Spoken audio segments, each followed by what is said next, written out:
This is the Team Objection Podcast for March 29th, 2022, episode 523, I think should be the number. Did I not change it? Uh-oh, I don't even know. I have no idea. Last week had all the twos in it, so I think I just fucked up and put the wrong episode number. I think it's supposed to be 523. All right, well, we're moving into the past with 522. I don't know. Yeah. Well, it's a really exciting start to the episode. It's exactly everything that we always wanted. And there are only two of us. That's right. So yeah, there's something with two. The intro lied. There's no Sean this week. He's at a wedding. Actually, a friend of the show, Gary's. Gary's been on, I think, 2 different episodes and then a couple other side projects. Getting married this week. He's the best man, so he is gone. And, you know, hard to begrudge him that. That said, fuck you, Sean. See you next week. More so, Gary, who gets married on a Tuesday?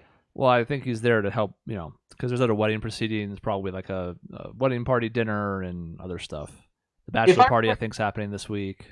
Okay, to be fair, it's been almost 10 years. It's been almost 9 years since I got married. So you guys drove down from Flagstaff to Phoenix on like Thursday. Maybe, I think actually Friday you came down. I got married on Saturday. I think you came down on Thursday for the rehearsal dinner. So what the hell is this? I guess there's like flights involved and stuff. You know, it's a little further away. I don't care. Okay. I don't care. I didn't make you do it, and it's bullshit. I tried my best. I will not try and defend someone who is not here. I refuse to do that.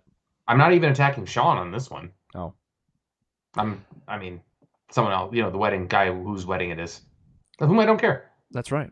So we're going to keep this a little bit shorter this week because Sean is gone and Dave is swamped, and I am not quite as swamped as Dave, but everything is busy. But the show must go on. Right, this screen. So much work over on this screen over here that I just can't even fathom. Yeah, whereas my if I'm ever looking this way, this is, you know, inside for the viewers. This way is work. That way is the stream. This is the Sean and Dave zone, or the main stuff is happening. So you can always kind of tell what I'm doing based on, like, if I'm over here, it's a work problem. Or if I have this up, it's my phone. I use that for some of the hit list or whatever. So you can always tell what's happening based on where I'm looking. There's an inside info. It's just funny because my work the work I have isn't like things coming at me. It's just I have so much stuff to do that I can't even I can't get my mind off of it right now. It's kind of pissing me off. So sorry if I'm distracted. We're going to do our best because this is a bit of a weird show. We've said that recently, but it's because the topic nature of the show now means that we may just put 4 over there that have nothing to do with anything. This has kind of a through line, and I'm going to connect the dots for us. So don't you worry. I will take the leadership. I will guide your hips, Dave. Let's start with something I didn't even tell you was going to be on here, but one that doesn't, I think, take a ton of discussion. But the news did break this morning, so why not? And to me, it's not especially shocking to hear that Breath of the Wild is going to get pushed back into spring 2023. Has there been a Zelda game that has not been delayed? Yes, in short, the majority of them have been, especially the 3D titles, though. Yes. So I almost think at this point, Nintendo, like, it's Zelda, it's going to sell. Like, there's not going to be a problem generally with Zelda sales. Just like, say, your next Zelda game is, like, this one's going to come out in 2023. So that means, think about it this way, that the next Zelda game you're already going to pin for, like, 2030. And when you deliver it in 2029, everyone's going to be happy. Right? I think so. And I think the bigger issue is just, this is the problem with the games industry in general, is, you know, there was really no reason to put a release window on it that far out. And I'm sure the idea internally was, well, yeah, we want this to be out for holiday 2022. It's going to be a huge seller for us. So yeah, put that around, you know, Thanksgiving, somewhere thereabouts, or release like hotcakes. To me, this is troubling to me, just because, not this one specifically, just in general, because it's like, if there's so many delays that permeate the industry, then stop giving us dates a year plus in advance. Well, I feel like consumers are kind of the problem there, because they hear about some game in development and they're like, oh my God, when is it coming? Oh my God. And like, they'll give them the target release date, which is not a actual release date. It's only like hey, well, this is kind of what we're shooting for. And then it gets delayed when it wasn't even, I don't even know that it's a delay at that point, when they just didn't meet their target. Essentially, because it's like, we're barely in 2022. So can you really call this a delay just because the announcement that was supposed to be maybe 8 months from now is now 12 months from now? And look, I mean, Nintendo, particularly because it's a Japanese company, is always going to be worried about like impressions and letting people down gently and all that jazz.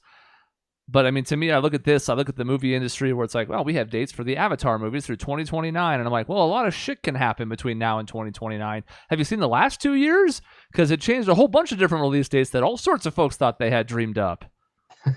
Well, but movies, I don't know, movies don't have the bugs. Like games have bugs. Like games you think you've got it all set and then you test it and you're like, "Oh shit." Like test audiences, I guess you run through and that's about the biggest bug you could have. It's just so different in movies.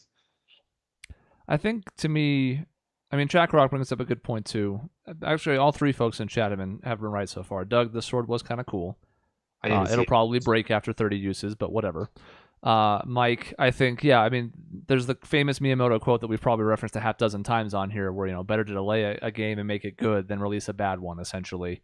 So, like, that's fine, and a lot of AAA titles have fallen victim to this, Cyberpunk obviously being a huge recent example. And then Jack Rock's point, like, it is a few months. And yes, I'm sure it's going to be disappointing to people who are looking forward to it. But again, this is not what has happened to a few other major titles where it's like the release date or the week of it and people go, oh, we're pushing it back 3, 4, 6 months. This far, it's not like, I would hope somebody hasn't put in time off, especially because they didn't even have a formal date yet. It was just, late 2022. So to me, I don't really see what the fuss was either.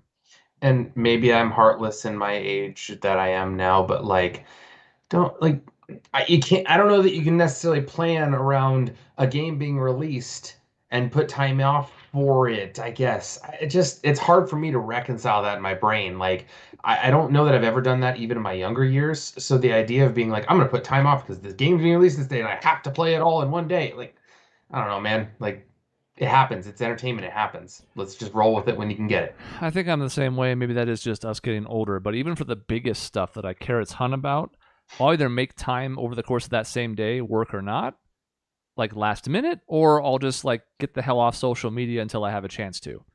Because I don't have these expectations of the world around me that everyone's going to cater to my whims. If the game is out or a movie's out or whatever and people want to talk about it, go talk about it. I will remove myself from that conversation if I care deeply enough about it to make it an issue.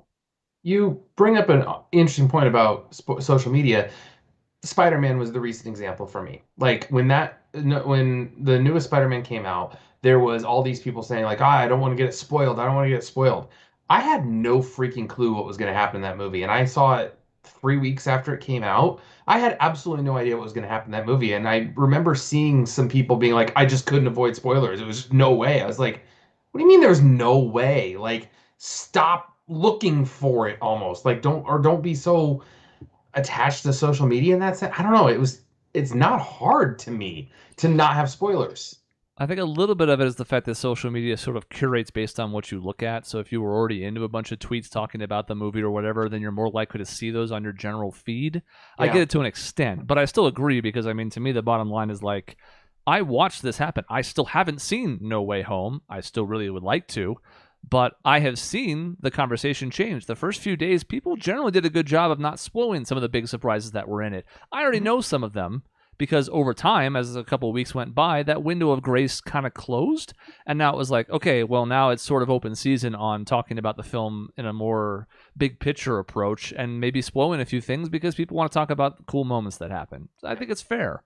Yeah, and maybe also I don't care about spoilers that much. Like I try to avoid them when things I want to see, and if I really want to see it, I go see it as soon as I can, and I avoid anything I can until it. But if I make a choice not to see something, or I make a choice not to play a game right away and it gets spoiled for me, I'm like, no, that's on me. Like I don't know, I'm just not that concerned about it, I guess. Maybe we're just more selfless. I know that sounds like humble brag or whatever, but the truth is I don't think the majority of the world thinks like we do, or at the very least, the majority of this country. I don't know about like I don't know. I can't even reconcile that in my brain of people being like, I got it spoiled. It's everyone else's fault that I got it spoiled. Well, if you cared about it that much, then you make sure that it happens. And yes, this started with a conversation about having time off from work. Pretty sure the one day that it comes out, if it comes out on a Tuesday or something like that, isn't going to ruin you. Maybe I'm wrong. Or the one week, play it on the weekend. Great. Stay off social media for 4 days. Is that hard? Probably not. Yes. The answer is yes for most people. Well, for some folks it is, yes. I mean, the truth is, look, like, Endwalker was delayed 2 weeks last minute for some pretty major QC issues, and that's a little bit different because in an MMO you sort of expect to be devoting huge time to it. But nonetheless, I mean, the developers bent over backwards to apologize for it, but the same question came up then where it's like, maybe this is something you really shouldn't look to do with your time off. or at the very least plan on doing it, but like make sure you lock it in for a couple weeks afterwards so it's safe? Or I mean, I don't know what the answer is. It's tough because some people have to have the time off scheduled that far out. Some employers are that much of an asshole. So I don't want to be too unsympathetic, but at this point it's like delays feel like they're more likely to happen than not. So maybe it's not the safest bet to try and apply your time off for. Yeah, I don't know. Just enjoy it when you have the opportunity to enjoy it. And that's probably me speaking from a sense of I get to play 2 hours of video games maybe a week total if I'm lucky. So yeah, so that's just your own personal bitterness, and that's yeah, fine. probably. That's okay. You can have that. I'm glad you brought up social media, though, because that is sort of the through line in everything that's happening in this episode. For example, what's on the screen right now is something that I didn't even tell Dave we were going to talk about, and we're not going to spend much time on. However, in light of what happened during, well, let's just say Sunday night's festivities, it seems a little bit remiss if we don't at least say a couple minutes worth of things about Will Smith slapping the ever-loving shit out of Chris Rock. But where I'm going to come at it from first is this. I know this was kind of like a global moment because, everybody kind of watches the Oscars and blah, blah, blah. The amount of stupid-ass takes I saw on this was stunning. You had people like Judd Apatow being like, that slap could have killed him. You had people being like, what if that was Betty White instead of Chris Rock? You had people that were like, what if that was a white person slapping Chris Rock? You had people that were like, is this the end of stand-up comedy because you can't tell jokes anymore? All of those are such huge overreactions, and we don't even know the full story of what the hell happened there because there was another contingent of social media that was like, this is staged, this is fake, like the moon landing or something else. All I'm trying to say with all of this is like, first of all, we shouldn't care this much about celebrities. That's just a dumb overarching thing that we don't have to spend much time debating. But like the volume at which I saw people spewing out stupid things about this was unlike something I have really ever seen before, even though I've grown up in the social media age. I feel like it was just such a shock that they didn't know what to do. And I think that's what it kind of came down to. There was just so many people that were just like, I'm sorry, what happened? Like, there's no way this physically happened, but everybody who's watching this saw it live. And then the live broadcast, they obviously had to censor, so they hit the dump button. So in the few seconds when Chris Rock says, Will Smith just slapped the shit out of me, you just see his mouth moving and you don't actually hear what he says. And everyone's just pure confusion. And everyone's rushed to get a take out there. Like some wild stuff gets thrown out there and then it gets a little bit of steam, I guess. I think you're right to an extent, but the problem is a lot of these takes happened well after the show was finished. Fair. Which that's just social media being dumb, which again, not controversial to say, but nonetheless, it was kind of like maybe just like this is going to be really tough to get across in the social media age. But like, you don't have to say something. It doesn't concern you. You're not connected to it. You don't have to have a take out there because it could end up looking really stupid. Like even so, like Ben Shapiro. Not a huge Ben Shapiro fan, but maybe like the Bel Air joke. Like he had to apologize that he didn't have to go with his auntie and uncle to Bel Air or something. And you know what? It's kind of funny. The problem was about 400,000 people had already made that joke by the time he did it the following morning. Yeah. So he got roasted for it, even though it's kind of clever. It's also like the lowest common denominator because everybody thought immediately of like, oh, let's make a joke about a fight. What do you think of when you think of a fight? Well, so it's just frustrating because I was like, man, the volume of this, the intensity of this, like you said, it was on live TV and nobody knew what happened. So I think there's an element of it, but boy, was it weird. It was really weird. It was, I think, too, people wanted to dissect this like the Zapruder film, basically. They wanted to go over every single facet of it. And what gave it some legs, too, was just the odd way that it went down of the fact of everyone's laughing at Chris Rock's joke. He makes this joke about G.I. Jane, and it looks like Will Smith laughs, not just like a chuckle, a full out laugh. And you see Jada roll her eyes and get like kind of pissed off about it. And then like a good 10-ish, 15 seconds later, then Will Smith gets up and Chris Rock's like, oh boy, and gets slapped. And everyone's just kind of like, wait, he was just laughing 10 seconds. What happened? What changed in that 10 seconds? It was very odd to people, which leads credence to the staged people, what they thought when this was staged. It just had it was so ripe for theories. And that's what people like to do to get kind of their name out there, I guess. Yeah, I mean, there's some element of truth to that too, for sure. And I think it's tricky because, like, in the moment, I didn't really mind if it's something that's happening in the moment, and it's people are tweeting because that's their means of communicating with folks at the time. I'm less harsh about it. I think it was just the afterward stuff because it didn't get any less weird later when Will Smith won and then gave an acceptance speech where he didn't really mention Chris Rock by name. And then you start hearing stories about the in between where it's like Denzel has this killer line to calm him down in the interim. And it's just, you're like, man, this celebrity culture is just weird. And I understand why people get super into it and why they're like obsessed with it because it's sort of like this disconnect from reality in a weird way you can live vicariously through. It's not for me. Let's just put it that way. It is. I don't know. I can't get behind following the celebrity culture. I just don't want to. I've never cared. I will say I have wanted to. I care about certain people that I seem to like. Like I will follow some of the Suns and their personalities, but that is at a very surface level. I don't really get out there like really deep into their personalities. I don't think because at the end of the day, they're entertainers, and that's that. So I don't know, the idea of getting behind, it's getting so in depth with this and caring all about the drama. I mean, I going into this, I had absolutely no idea that Jada Pinkett Smith had any sort of hair loss issue, had alopecia, or whatever. I had absolutely no idea. So, as Doug says in the chat, it was a solid slap, which it was. And Chris Rock took it like a champ, might I add. Many other people would have reacted in a much worse way. So I have to give Chris Rock props for that because he could have escalated that in a very bad way. Yeah, I mean, I guess he has to be cognizant of the fact that it's live television, but he also has to be thinking it's pretty surreal that this is happening in front of him. Like, I'm sure he has no idea what's about to happen as Will's walking up. None of us really, like, nobody in the room, and everybody's kind of like laughing it off at first, and then the room gets like deadly silent afterwards, and Chris kind of plays it off like nothing happens, but you can see there's like, tears. Like his eyes have welled up a little bit, which is what happens when you get slapped. But he never like rubbed it or anything. So props for that, I guess. If we want to go back to the whole like machismo route, it's just strange, in general. And like the whole Smith situation's weird to begin with. Like he had that interview last year where he's like in tears and talking about his marriage, and she's seeing somebody else while she's still married to him, and all these judgments about her, about him, about Chris Rock, and I'm just like this. If we can only devote even a fraction of this energy, because again, I don't expect it. People will be like, well, if we only spent this much time worried about Ukraine. Well, obviously, this is a lot more lighthearted and fun to watch than what's happening in the Ukraine right now. So that's a dumb idea too. But I wish we could just move a little bit of it.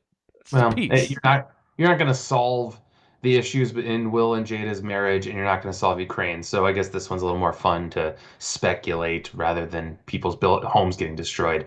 I did see one take that was interesting, and I don't know, I won't go too far down the road of it, but somebody was saying that basically that's a sign of a really insecure marriage where Will laughed at it, a really bad relationship, where Will laughed at the joke first and then decided to act on it, like almost like a guy, a girl gets picked on by somebody else, and the girl looks at her man and goes, well, what are you going to do about it?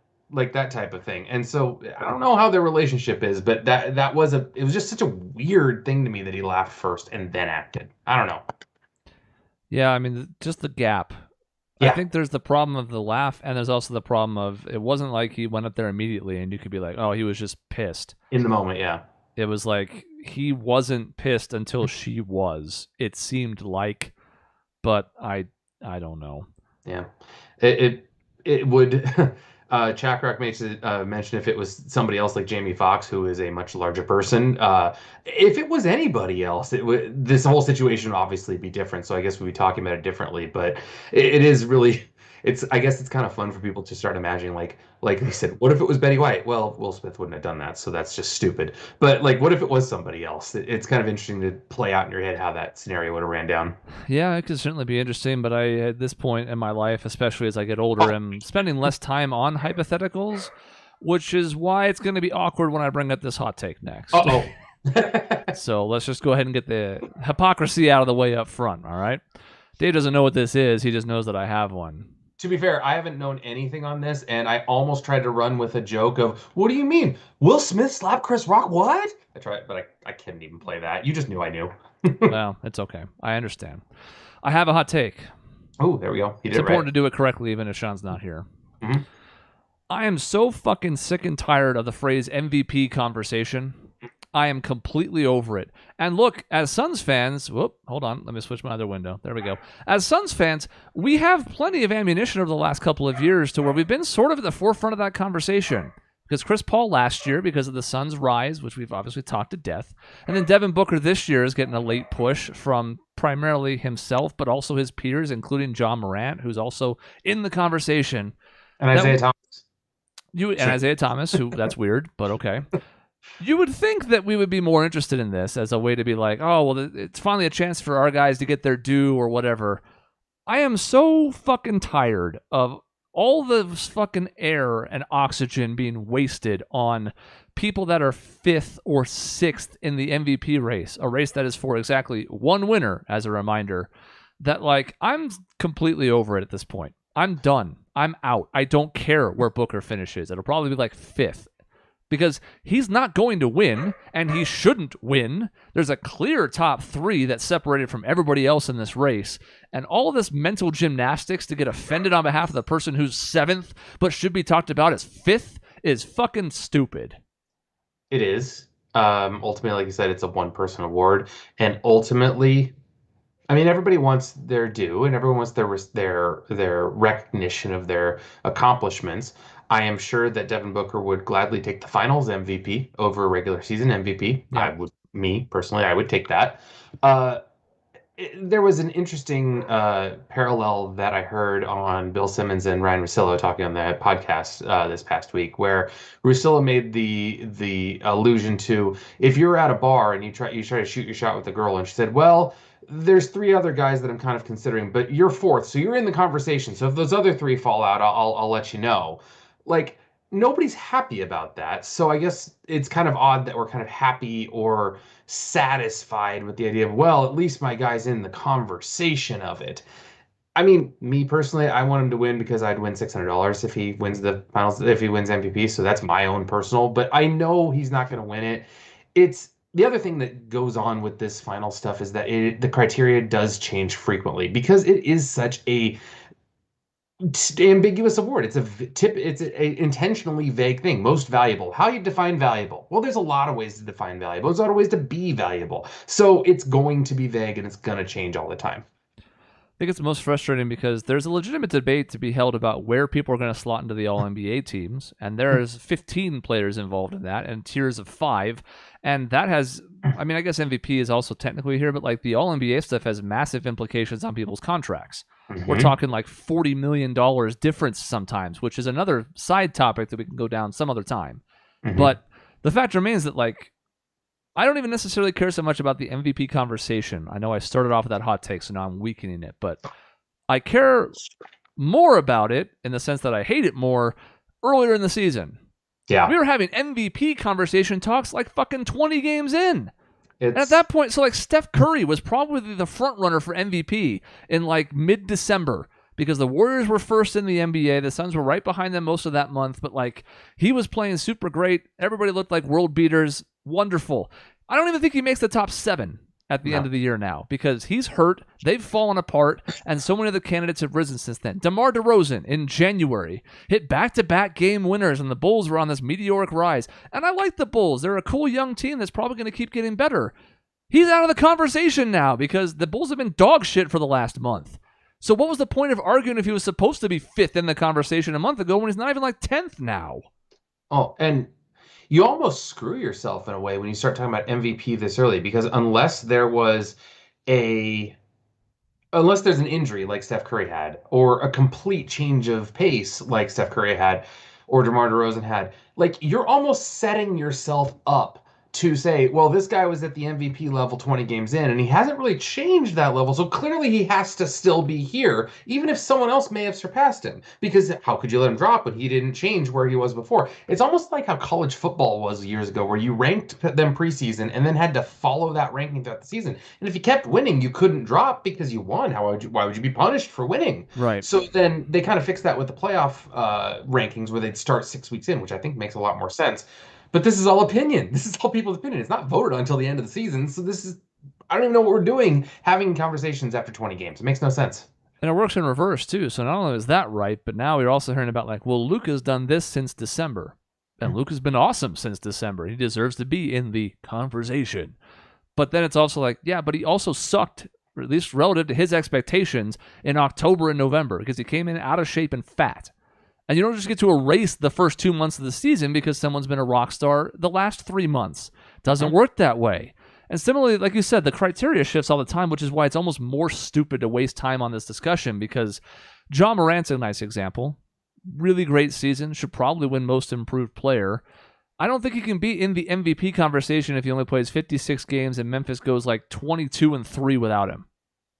That just doesn't really fit most of the traditional metrics of what you would consider to be an MVP. Because usually if you miss 20-plus games, you're disqualified. And usually your team's record needs to be demonstrably worse without you. Now, there's schedule noise in that. Like, they've played crappy opponents and whatever. And this has been a really weird year. But, like, that would normally be disqualifying. But everything I thought was true is lies anyways. Because normally, if a presidential candidate mocked a disabled reporter in the middle of a campaign trail, that would have been disqualifying. Or talked about touching women in the pussy. That would be disqualifying. So I guess what I'm saying is nothing matters, and I don't know why we're even having this discussion. Well, so we're having the conversation to have the conversation about why we shouldn't be having the conversation, right? So, I don't know. When it comes down to this, it's trying to say most valuable, trying to say who you pick is most valuable. There's a reason it comes down where you vote for 5 different people and you rank them. Basically have ranked choice voting, which is what it comes down to in this conversation. In this way, it happens. It's 100 different people that vote on it, so you're going to get a wide array of opinions on this.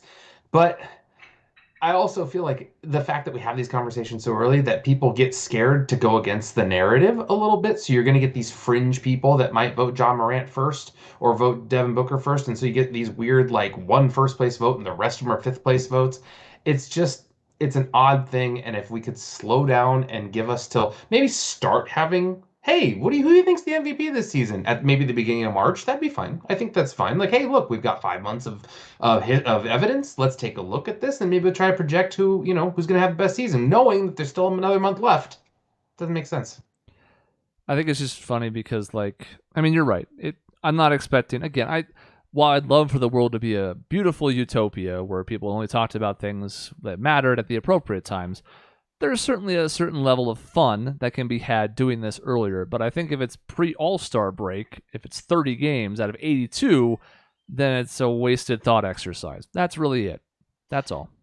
I dug in the chat. I have absolutely no idea what you're talking about with place my bet at 50.5. I think that's some European betting style. I got him plus. He's talking about the win-loss for the Suns, or the total wins for the Suns from the preview episode. I did say it, and I did not put a bet on there because it was something like even money payout. So I wasn't going to put like $200 on there. So I would only put like $20, and it wasn't worth waiting 8 months to win $20. So I didn't do it. He did point out that you've already won the season bet.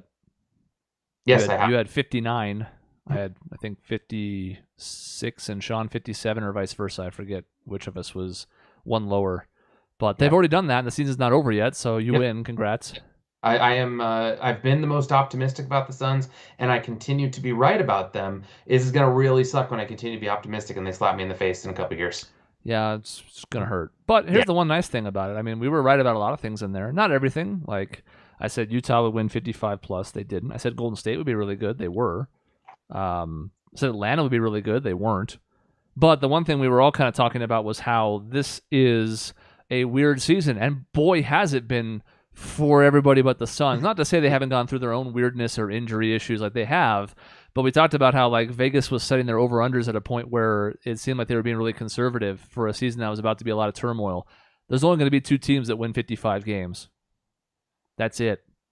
Which is stunning. That's it. I mean, it's technically mathematically possible for maybe 1 or 2 more too if they win out, but like either way, 56. Okay, fine.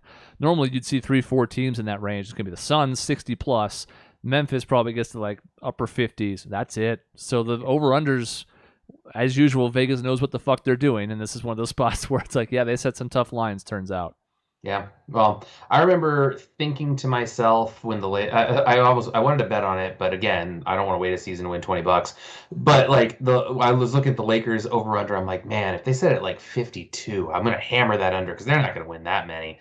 And then I remember seeing it was like 50. I'm like, damn, That's a good line. And of course, I should have pounded the under on that. Yeah, you But would have had that one 2 weeks ago. yeah, But exactly. I mean, they have to set it at a line where they're also going to get people to be dumb and bet over. Oh, LeBron and Russell Westbrook and Anthony Davis. There's no way they're winning less than 50 games. Slam that over button. And there goes their money. Yep. Fool and their money are soon something. So, the last thing we're going to talk about is just a little quick look at the Suns. We're not going to do anything super in depth because Sean's not here, and we're going to have a playoff preview coming up here in about 2 weeks because the Suns are in it. They're the number 1 overall seed. We don't know who the hell we're going to face, and we won't know who we're going to face in 2 weeks, but, we'll at least have an idea what the playoff picture looks like because, like, right now, Utah could be 3rd. Utah could be 7th. We don't know right now. We don't know. It's I've found it frustrating that the two, the play-in game has come in basically in 2020 is where it started, and that kind of almost came out of necessity. And then 2021, they're kind of like, hey, this was pretty cool. We should keep that. And the Suns are getting screwed by it 2 years in a row now because we've been too good in the sense of, man, who's our opponent going to be? We're not going to find until literally the last day of the year last day of the season who our opponent's going to be. Kind of sucks in that sense. Well, if you think about it, we've been screwed all 3 years because the first year, it probably shouldn't have been in the bubble in the first place. The bubble run has been well documented, 8-0. It was really fun. It was the launching point for everything that followed. It's what got Chris Paul interested, plus Devin Booker, etc. Right? But the fact remains is we went 8-0 in the bubble and missed the playing game. Which was a blessing in disguise. Absolutely, I believe it's a blessing in disguise. Yeah, we're not making it deep in the playoffs that year, no matter how well we played in the bubble. And there was some flukiness to that too, with certain players not playing, blah, blah, blah. But still, that first year we didn't make the playing game, and now it seems like it's sort of hurting us ever since because 8 could be all sorts of teams. It could be a Minnesota team that's been pretty hot in the second half of the season. It could be the Clippers coming back to full strength. I don't know how Kawhi plays, but Paul George came back tonight. He's playing right now against Utah.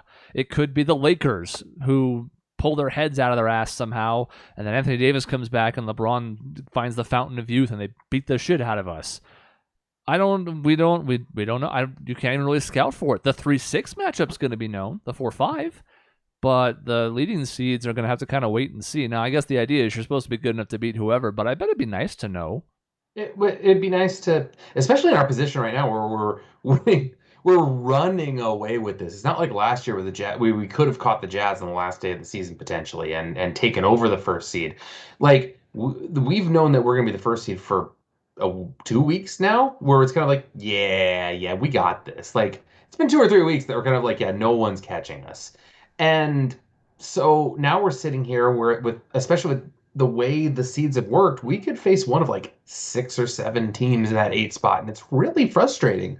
I mean, anywhere from 11 to 6, it's kind of like, oh, I guess we could face them, or oh man, I guess if something goes right, like the Spurs, we could face the Spurs. They were in like 13th place 3 weeks ago. It's crazy.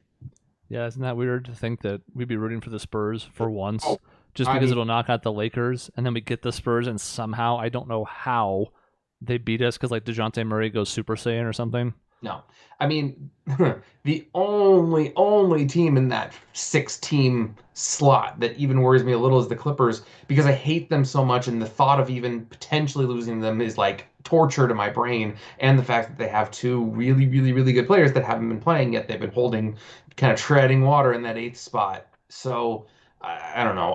It does worry me a little bit, but also what doesn't worry me about is the fact that we fucking rule. We are so goddamn good this season.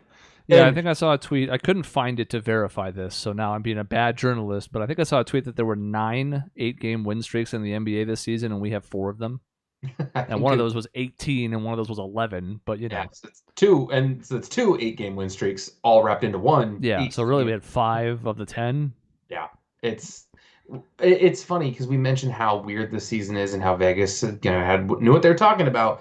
Except Vegas didn't have the idea that we just go sign random people off the street and they'd play better than the people that were currently on our roster, like Aaron Holiday playing better than Elfrid Payton, Bismack Biyombo coming in and being a pretty solid backup center for 10 minutes a game.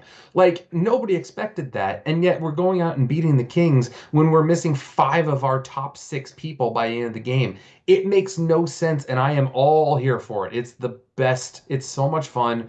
Like, people a few weeks ago we're having the debate like, is this the best Suns team ever? It's like, well, this isn't even a question anymore. Yes, this is the best Suns team ever. Absolutely. Yeah, no matter what happens in the playoffs, I think just from a all-around talent perspective, it's not that close. Like the Barkley Suns, phenomenal on offense, not great defensively, and the Nash Suns, phenomenal on offense, not that great defense. I mean, good individual defenders, but as a team, below average. It was kind of their Achilles heel the whole time. And this team is going to probably be top 5 for sure, and maybe top 3 in both net offense and defense. Like, that's pretty good. Yep. Chakrak brings up something very poignant, and I agree with it wholeheartedly. The Suns should not care who they play. I mean, it is we're the as something I've watched in their pregame huddles, as JaVale McGee says, of which I absolutely love. We're the best team in the motherfucking world. Like, that's awesome. They believe it, and they so often teams get that mantra and think they're all bad, and then they don't play as well. This team takes that mantra and then wants to go out and prove it every night that they are the best team in the world. So I don't think they care who they play. They just want to smash them into oblivion, which is great. Yep, and from our perspective, I mean, obviously, we would love to win a title by any means necessary. The easier the road, the better, I suppose, just to take out any weird outliers. But, if we do happen to face the Clippers in the first round, they happen to be healthy, then maybe it's a good time to catch them because they're not up to full strength yet. Some people are rusty or not 100%. I think it's easy, as Suns fans especially, to fall into the temptation of being like, oh no, the sky is falling, what's going to go wrong? Nothing really went wrong last year. Things went wrong, but it didn't derail us. Chris Paul, first round against the Lakers, the COVID issues he had. But at the end of the day, it was really just Giannis beat the shit out of us. And he had a thing that may have gone wrong for him where it looked like his knee was hyperextended and he was fine. But I think we can finally maybe, especially after this season being even better than last season, we can finally maybe loosen up a little bit. I'm still scared as hell about things going wrong, but we can beat anybody, no matter who it is, at their best. We can hang with anybody. Absolutely. It bugs me when I keep seeing people on social media saying, "Oh, the Suns aren't that good. You lost the only healthy team you faced. You blew a 2-0 lead. You guys suck." It's like 3 plays are different, and we're champions. I could even kind of argue that if 1 play was different, if Jrue Holiday didn't steal the ball from Booker in Game 5, we might have won the title. It comes down to that close of a margin. So to have a team that lost the finals in such a close fashion, yeah, it didn't go 7, whatever. It was a very close competitive series. To then come back and start just running roughshod through the league and just destroying everyone in their path, to then say, "I don't care, prove it in the playoffs." It's just, I don't like people. Never-ending goalpost moving, which, the takeaway from this episode is social media sucks. People's opinions suck when you want, people make these opinions, and I guess it's the nature of social media that they make these opinions with this, I'm right, and I'm going to argue this point to the death that I'm right, without any nuance, and they just keep arguing, and that's, I don't know, let go at that point. I'm glad that I wasn't around. Well, I guess I was around. I'm glad social media wasn't around to this extent when I was 19, because I probably would have been a little shit kicker myself. I even was on a couple of forums I was on at the time and stuff. I definitely had that go get him. I'm gonna prove I'm right and I'm gonna show you. And now I'm first of all, I don't have to prove shit to you because I can't prove an opinion. And second of all, you're not worth my time. Yeah. Especially some of the really dumb takes where you're this is so stupid as to not even merit a response. Yeah. I will say it is kind of enjoyable when people start going on, the Lakers are the only reason they're bad is because of injury, and just fun to rip on Lakers fans. That's my own Schadenfreude. That's my own thing that I have to deal with. That it is kind of fun to go after them. So. Look, I think we're adopting our team's mentality at whatever small, tiny level that we are, because the Minnesota game, when they were going off in the first half, I was like, okay, and then when it started to go wrong for them in the second half, I was like, yeah, Where's the shit talk now? What the fuck happened? Where are you? You were jumping up and down with a lead in the first half. Did you forget that it was a 4-quarter game? Did you think it was a good idea to rile up the best team in the league? So there is a little bit of that where I'm kind of I'm not going to go full Suns and 4 guy because fuck that guy. But a little part of me is enjoying this more than I probably should. It's one of those things that is so satisfying to be yeah, all right, we're down. Fine. It's fine. We'll be fine. No problem. We're losing to the Timberwolves. We're down by 15. We'll be all right. We give up a 13-0 run to the East leading 76ers, and we're down by 15. Yeah, we'll close that with our own 12-0 run to bring it back to 3. We're not scared at all. And so I think people are trying to get, like, on social media, are trying to get under the Suns fans' skin, like trying to bring up these old, concerns or insecurities about our team. We're good. We're good. That's Eddie Johnson on Twitter all the time. Just says that 61-14. We good. Yeah. And that's the mantra of the season is we good. I almost wondered if the seeds of this weren't planted last year. You referenced the last game of the season, and I don't remember all the details, but in that game, we played Mikal Bridges like 2 minutes just so he could play in all of 72, as it were, last year. And then it was like the bench units, and we still won that game against the Spurs to give us a shot at the 1 seed. Then the Jazz won, and it didn't matter. But like, Paul didn't play that game. Booker didn't play that game. And it was one game against the Spurs team that was only mediocre last year.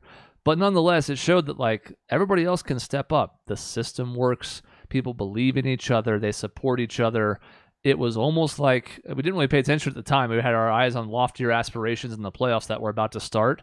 But now I look back and I'm like, the signs were there. And if anything, we just added more talent in the offseason to even fill those gaps better. So now, Bismack Biyombo, who's our 13th best player, could still have an impact in the playoffs. And Elfrid Payton, who we love to shit on, is still probably the best 15th man in the league. Mm-hmm. It's a testament to Monty Williams, who just after hearing a couple, I'm going back to the conversation again, but after hearing people talk about Coach of the Year, how he's not the front runner, runaway Coach of the Year is baffling to me. Like, yeah, Taylor Jenkins in Memphis, I think that's his name, right? I hope it's. That's a good story. Like, he's obviously got a very well-run, oiled machine. He's proving his worth when Jaw's been out because it's not one superstar driving everything. But I mean, God, how can you not reward a team that's just destroying everyone like this, despite all the injuries that have happened? It's true. I don't understand it. So we'll have more of a regular show next week, and then the following week, I think, I got to double check the timing on the playing games and all that jazz, but I think 2 weeks from now is going to be a whole big Suns preview as we look ahead of the playoffs, all pick the Suns to win the finals, and then start shitting ourselves. Yeah, that's going to be the really weird thing. So I think that our show will be April 12th, 2 weeks from now. The final Suns game is April 10th. So the playing game, I think, is going to be April 14th. So we're not going to know on April 12th who we're playing. So it's going to be an interesting time, especially after last year when both you and Sean were kind of like, I don't know, I'm scared of the Lakers. I don't know what's going to happen. And this year we're all going to be like, oh yeah, we got like, I can't pick against us. There's no reason to pick against us. None of us are going to. No, none of us are absolutely going to. It may be who we're going to play. That's our discussion. But none of us are going to pick against us. I've said earlier this season, anything but a title will be disappointing. I'm not going to say failure. It will absolutely be disappointing if we don't win the title this year. Sure. Yeah, it's not going to undo all the good this season has done for me. But no question, now that we are the presumptive favorites, and it would be different if we had a title. It really would. Mm-hmm. Like, it would still be a disappointment because, again, this team looks to be the best in the NBA. So if they don't win, then I think that's disappointing. But we just need one title. Just one title. And if not now, then when? I mean, maybe next season because the bulk of this core should be back unless something happens with our owner and some players that are going to require a lot of money. We'll figure that out when we get there. I remember just talking to people, and then I've heard people say like, hey, I want, like, let's go through. We're going to show everybody we are the best. I want to have the heart, I want to go through every team and make sure everybody's healthy. And I'm like, if we won the title last year, I fully agree with that. Let's go through the tough path. Let's show that we're the best. If we won last year. Right now, I just want a goddamn title. I don't care who we go through. I don't care how it happened. And look, I can already tell you a couple of topics from that episode when it comes up. One of them is going to be which of those 4 at that point possible first round opponents do you want? And which one do you not want? And then one of the topics is going to be if someone were to, God forbid, knock us out, which team do you think is most likely? Those are things we'll address in that episode. But usually it'd be like, even last year, it was how far are we going to go? And then, what are your relative expectations? I can tell you already where all 3 of us stand on it, and now we're just crossing our fingers. You can't see my hand. It's down here, but I'm not flipping you off. I'm crossing my fingers, and I'm just hoping and praying. That's all there is to it now. We'll see what the details are, but Last thing, at the last minute here, Jack Rock asked Duke or North Carolina, who wins? Duke wins. It's scripted. It's not scripted, but I agree Duke wins, and I'm gonna draw the ire of the world. I don't hate Duke. I kind of am rooting for Coach K in a way. Me, my personal pick, emotional pick, I want Kansas to win because a former ASU player is on Kansas, and I love the guy, so I want Kansas to win. Remy, right? Yeah, Remy Martin. But I don't hate Coach K. I think he's been, for the most part, a stand-up guy, done things pretty well. He's had a few assholes on his team over the years, Grayson Allen, for one. But like, I don't know. I don't get the Duke hate. I think they've been pretty good overall, and I don't hate them. And I am actually kind of excited for that game, even though I don't really care about college basketball. My grandpa, who is 90 and will not be on the show, could verify that as little as I know about college basketball, I thought North Carolina as an 8 seed was a little fucked up, regardless of their results relative to expectation. To me, that felt like a more talented team than an 8 seed, and sure enough, here we are. I know the thing has been done to death about how this is the first time they're meeting in the tournament. The first time I heard that, I was like, really? Many deep runs as these teams have made in that tournament, that's the first time. So that's cool, even though it's been said 300,000 times in the last couple of days. I mean, it's interesting. Am I going to watch? No. No, college basketball is trash. But if it's your scene, cool. Great. I can understand why you would like it. It's bad. College basketball is trash, and it's funny. I have been watching the tournament a little bit because I do enjoy basketball, and I do enjoy the theatrics of it, and also I've been making a killing on money wise. This has been great. Like, college basketball is actually pretty predictable, if you think about it. But what's crazy to me is that this whole tournament has been, man, look at the craziness. A 15 seed making the Elite Eight, all these upsets, 1 seed. Yeah, look at these Duke, 4 teams: North Carolina, Villanova, and Kansas. I mean, outside of UCLA, Indiana, like, how much more blue blood can you get? Yeah, that's all chalk, and one of them is literally rock chalk. Exactly. That's it. So, I mean, yeah, there was a bumpy ride to a certain point, and sure, we had the one Cinderella story of a lifetime, but it feels like every tournament, somebody goes deep now. You know, a few years ago, I don't remember which team it was, with the nun. Loyola Marymount. Yeah, that's the Chicago. one. Loyola Chicago. Chicago, and, yeah. Which is fun. And that was neat. And then they petered out and they didn't win because I cannot imagine the world in which a 15 seed actually wins a title. I guess you would have said the same thing about like a 16 being a 1 because it had never happened. But like to win, 6 straight games or 7 if you're in the playing game. Yeah. And by the way, miss me with any conversation about being the 69th team in the bracket too. You want to talk about a bad conversation? That's one of the dumbest of all. We should be in the tournament. Well, you should have been the 68th best team this year instead of the 69th. Go fuck yourself. Also, that time when the 16 seed beat a 1 seed, that was the following game where the 16 seed played an 8 seed, was the single worst basketball game I have ever watched. I want to say the final score was about 51-43 or something like that.